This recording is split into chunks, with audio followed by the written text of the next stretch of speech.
Hey guys, welcome back. I made some progress here. I got here. um, so what does that do?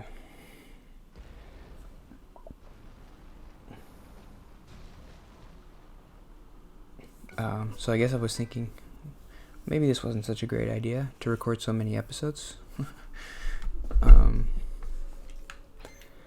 My idea was like, well, I want to give myself some time to do my Owl City thing, and also like I have to do my taxes eventually, so maybe it would be good to do that next week too.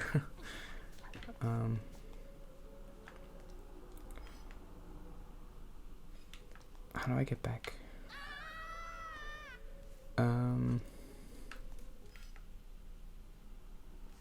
So now what do I do? I'm actually almost at the end. That's good. I have one more mini boss. Go up the stairs to the second floor, go south, unlock the block. Okay. My taxes might be like kind of complicated this year because I did like an IRA thing, and like now I have like, I don't know, other stuff I have to maybe deduct. I don't know how to do it. I'm still gonna try to do it by myself, but it would be kind of embarrassing, like to be an accountant and pay someone else to do your taxes. I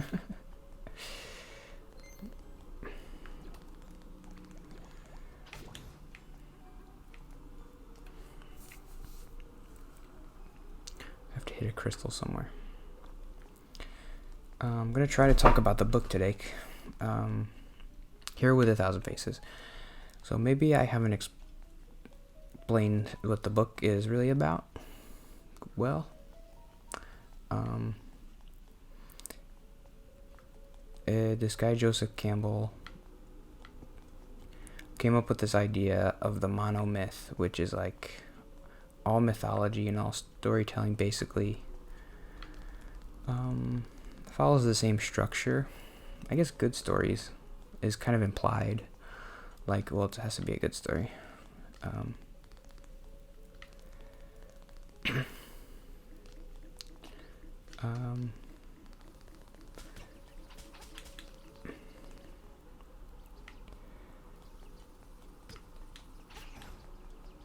So I've tried to talk about, he kind of outlines like major points of stories in the monomyth, major structural points.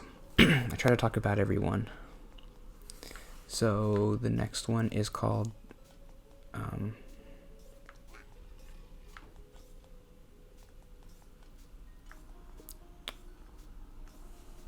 have to keep going back and forth. Something as a temptress, woman as the temptress. Self-hatred, hating what you've done once you've been enlightened. So it's kind of a cool idea.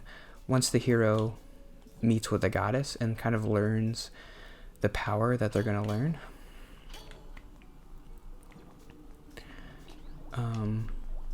there's a point in the story where they're like ashamed of who they were before they learned the new power, and they're like ashamed of the old world. And then Joseph Campbell's like, okay, that's kind of natural, because he said it's like the vomit. So I have to get up there somehow. That's where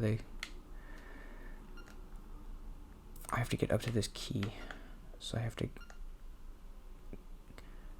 go up here.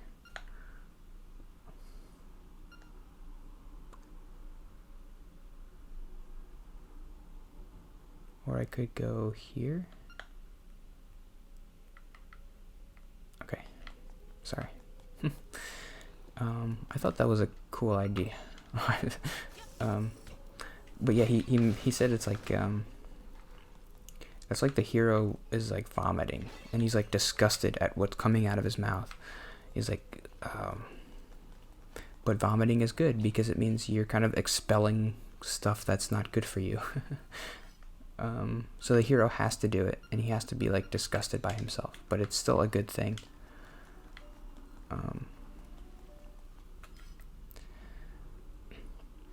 A lot of the book is like, I think it's like telling stories about where these ideas come from. So like, why does he call it woman as the temptress? And then he'll tell stories about, from like Greek mythology or whatever, about like, oh, a woman tempted a person. Okay, this is definitely how you do it, right? Nope. How do you go down though? Okay. Now we're having to use our brain.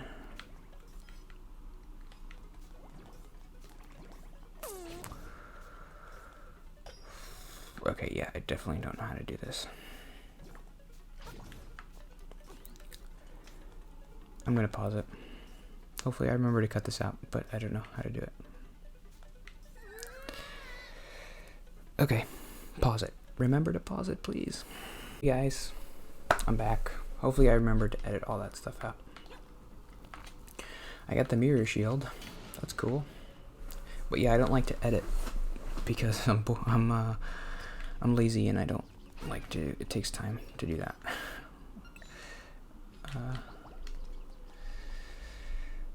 So what was I talking about? The book? I guess that was it. The other note was I'm just giving you the Cliff Notes version, I guess.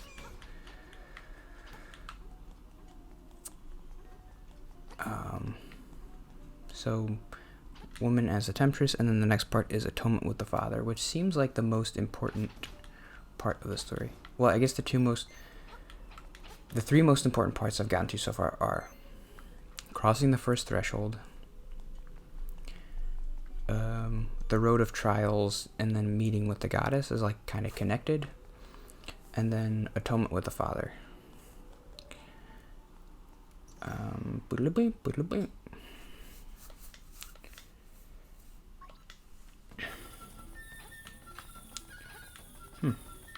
What's going on here? Oh, that's weird. Atonement with the Father, judgment of your past.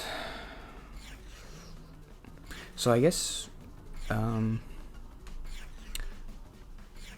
woman as a temptress is like you seeing your past mistakes, but then you kind of have to be judged for them. And that's what the Atonement with the Father is.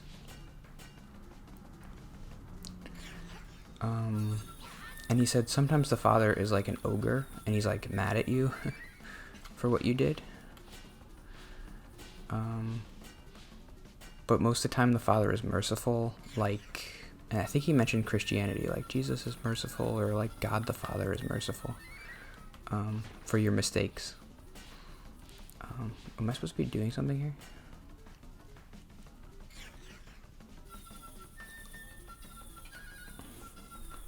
Probably. Your goal is to slash at and hit all 6 of the big keys buddies. If you miss any, you'll have to try again. Oh.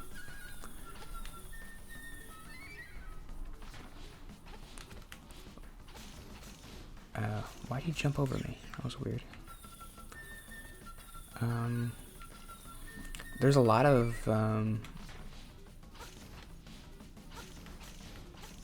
Gotcha. Okay. There's a lot of stories where like the main character, like, especially if their father dies, like they have a vision of their father and they have to talk to them and like atone with them before they can finish their story and their because I guess their father is the part of their past that they have to move past in order to return to the normal world.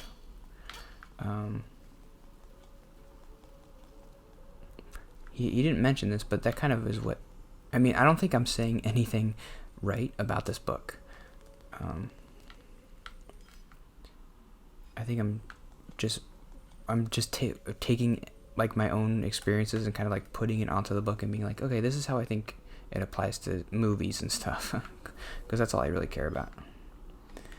Um,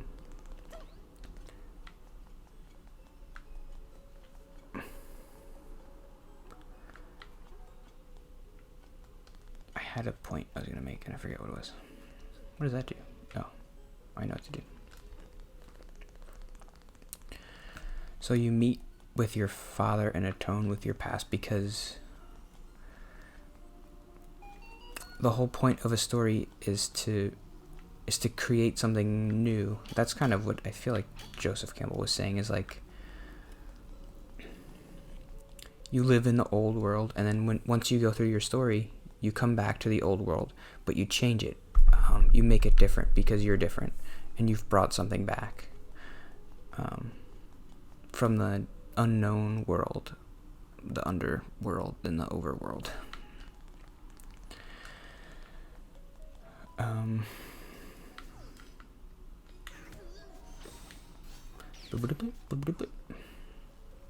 need a key.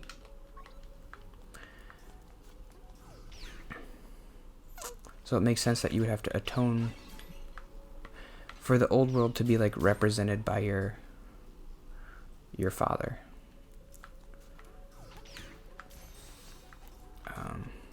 Okay, now how do I do this though?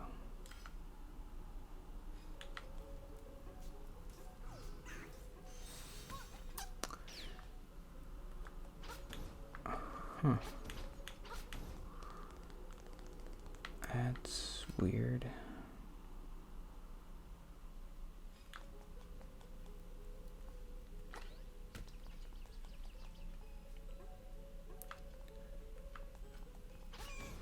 Maybe I have to... No. I have to have these blocks be up. But how do I get here if they're up?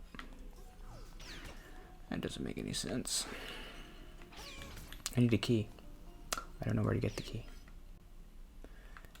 There's a treasure chest up there. Let's go up there. But that's all I really got from Atonement with the father.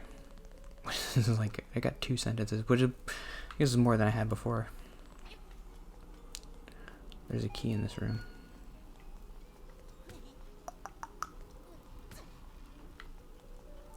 I just push them?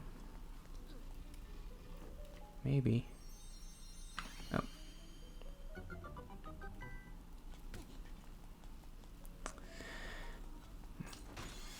Oh, I forgot my, the nightmare key. But I need a regular key.